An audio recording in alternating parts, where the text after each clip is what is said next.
Compass सुई, इसको compass कहते हैं। तो ये क्या है? छड़ चुंबक, ठीक है, मैग्नेट। अब इसे छड़ चुंबक इसलिए कहते हैं, ये बेलनाकार है, ठीक है। कुछ चुंबक होते हैं जो गोल होते हैं, ठीक। तो ये सबसे पहले हम लोग ये छड़ चुंबक, एक में दो निकलते हैं, ये देखो लकड़ी का लगा हुआ है, एक चुंबक से एक वियोग होगा, इसमें लिखा होता है एन एस, इसमें एस लिखा है, ठीक है, ऐसे रखते हैं। एन एस वाला एक छड़ चुंबक है, इसके सामने हम कंपास लाएंगे। इस वाली कंपास में ये होता है एरो बना होता है, तो इसका जो एरो का निशान है हमें उसी के पास में इसका पॉइंट रखना होता है। सबसे पहले इसका जो एरो का बैक पॉइंट है उसको हम नाभिक सिरे के पास रखेंगे। तो यहाँ से बिंदु हमारा आ रहा है एरो का पर, इसके सामने आ रहा है, तो यहाँ बिंदु रखेंगे। फिर इसको आगे खिसकाएंगे, एरो का पिछला सिरा हम इस बिंदु के पास रखते हैं। अगर देखने में दिक्कत हो तो इसमें देख सकते हैं। और फिर जहाँ उसका एरो का मुंह जाएगा वहाँ पर हमें पॉइंट रखना है। फिर आगे बढ़ाएंगे, फिर ये जिस जगह आएगा उस जगह हमें पॉइंट रखना है। फिर आगे बढ़ाएंगे, ये ऑटोमेटिक चुंबक की ओर ही इसका सिरा घूमता हुआ चला जाएगा। अब आगे आएंगे तो सीधे कहाँ चला गया? चुंबक।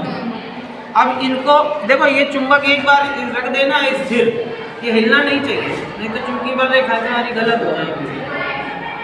तो ऐसे हम इन पॉइंटों को आपस में डॉट डॉट करके मिलाएंगे, एरो लगा देंगे कि ये बल रेखा यहाँ से निकली। अब हम कहीं भी अंदर रखेंगे, देखो चुंबकीय बल रेखाओं की क्वालिटी है, ये चुंबकीय बल रेखाएं एक दूसरे को कभी ऐसे काटती हुई नहीं निकलेगी, कभी नहीं काटती। तो हम लोग चाहे अंदर रख लें चाहे बाहर रख लें, एक दूसरे को कभी नहीं काटेंगे। देखना ये इस जगह आया पॉइंट, अब आगे रखो,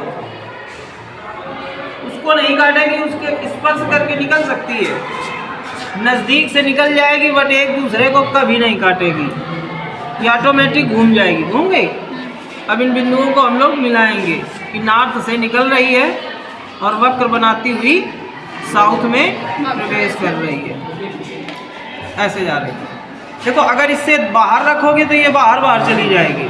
यहाँ रख दिया हमने, यहाँ आया, इसको आगे बढ़ाएंगे, ये इस जगह आएगा पॉइंट, इसको आगे बढ़ाएंगे, ये इस जगह पॉइंट आया, तो उसके एरो के हमें शीर्ष पर पॉइंट रखते चलना है। ऐसे एरो जहाँ जाए उससे कोई मतलब नहीं, जहाँ जाएगा जितनी बड़ा वो क्षेत्र ले सकेगा वो लेगा, उससे हमें कोई लेना देना नहीं। उसको जहाँ तक संभावित क्षेत्र मिलेगा वो वहाँ मुड़ जाएगा, ऑटोमेटिक कुछ करना नहीं है। ऐसे आगे बढ़ाएंगे, ये ध्यान रखना है कि हमने पॉइंट कहाँ पे रखा है। ये देखो ऑटोमेटिक उसका शीर्ष घूम गया है, देख सकते हैं इसमें, ठीक है।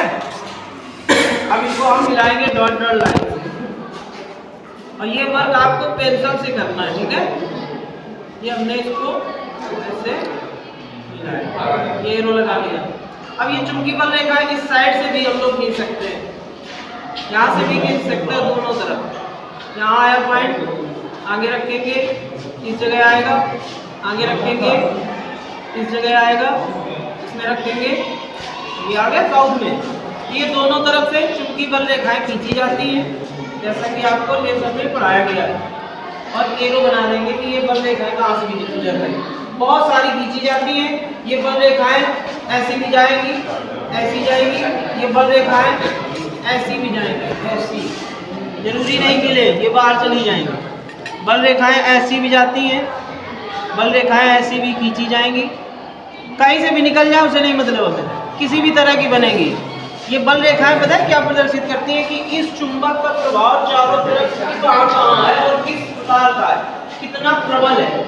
चुंबक के नजदीक जितना हम लोग जाएंगे तो ये चुंबकीय बल रेखाएं नजदीक हो जाएगी, क्योंकि इसके पास में इसको प्रबल चुंबकीय क्षेत्र मिल रहा होता है, तो बल रेखाएं नजदीक हो जाएगी। और जैसे जैसे हम लोग दूर बढ़ेंगे तो इनकी चुंबकीय बल रेखाओं के बीच की डिस्टेंस बढ़ेगी, क्योंकि इनको चुंबकीय क्षेत्र इतना तेज नहीं मिल पाएगा। समझ में आ रहा है? तो ये चुंबकीय बल रेखाएं खींच सकते हो, ये चीज सबको करनी है, ये मत समझना कि ये वाला हम नहीं करेंगे, ये सबको करना है प्रैक्टिकल। ये कंपास सुई और मैग्नेट हम देंगे, आपको प्रैक्टिकल करना है। बोलो समझ में आया? हाँ तो बोला करो कि समझ में आ गया, आ गया ना? आ गया। बहुत आसान है। चुंबक का एक और प्रयोग है जो चुंबक और पृष्ठ प्रिज्म का भी एक प्रयोग हम लोग इसमें सिखाएंगे, ठीक है। इसका बहुत अच्छा प्रयोग है। वो कलर तो सभी लोग दिखा देते हैं कि कलर हो गया। इससे हम लोग को आपतन कोण इसका निकालना सिखाएंगे कि इस प्रिज्म का आपतन कोण कितना है। आपतन कोण बोले तो एक अंक, ठीक है। आपतन कोण कितना है, अपवर्तन कितना पे परावर्तन कितना हो रहा है, तो उससे आपतन कोण कितना आएगा। और उसके साथ साथ हम इस कांच का अपवर्तनांक फाइंड करना भी सिखाएंगे। तो ये क्या है, प्रिज्म, समझ गए। ये प्रिज्म है, प्रिज्म कांच का होता है, ये तिकोना होता है त्रिभुज के आकार का। प्रिज्म कांच का एक ऐसा पारदर्शी माध्यम होता है जो दो समतल पृष्ठों से घिरा होता है, इसी को प्रिज्म कहते हैं। अब आगे प्रैक्टिकल में हम लोग प्रिज्म के बारे में पढ़ेंगे। अभी हम लोग बल रेखाएं सीख रहे थे, कल हम लोग बल रेखाएं निकालना पहले सीखेंगे, उसके बाद हम प्रिज्म का प्रैक्टिकल पढ़ाएंगे, ठीक है।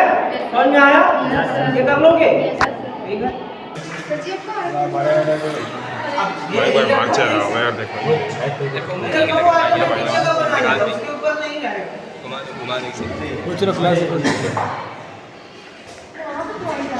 कहीं भी आने तो उससे क्या मतलब है, कहीं भी आ सकता है, उससे नहीं, एक दूसरे को काटेंगे नहीं। ये जो डॉटेड लाइन है,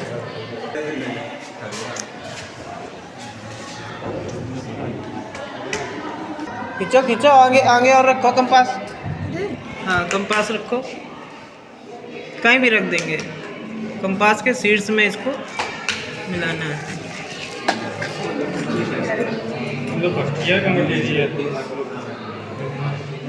बस ऐसे रखते चले जाओ, आराम से बल रेखाएं खींच जाएंगे।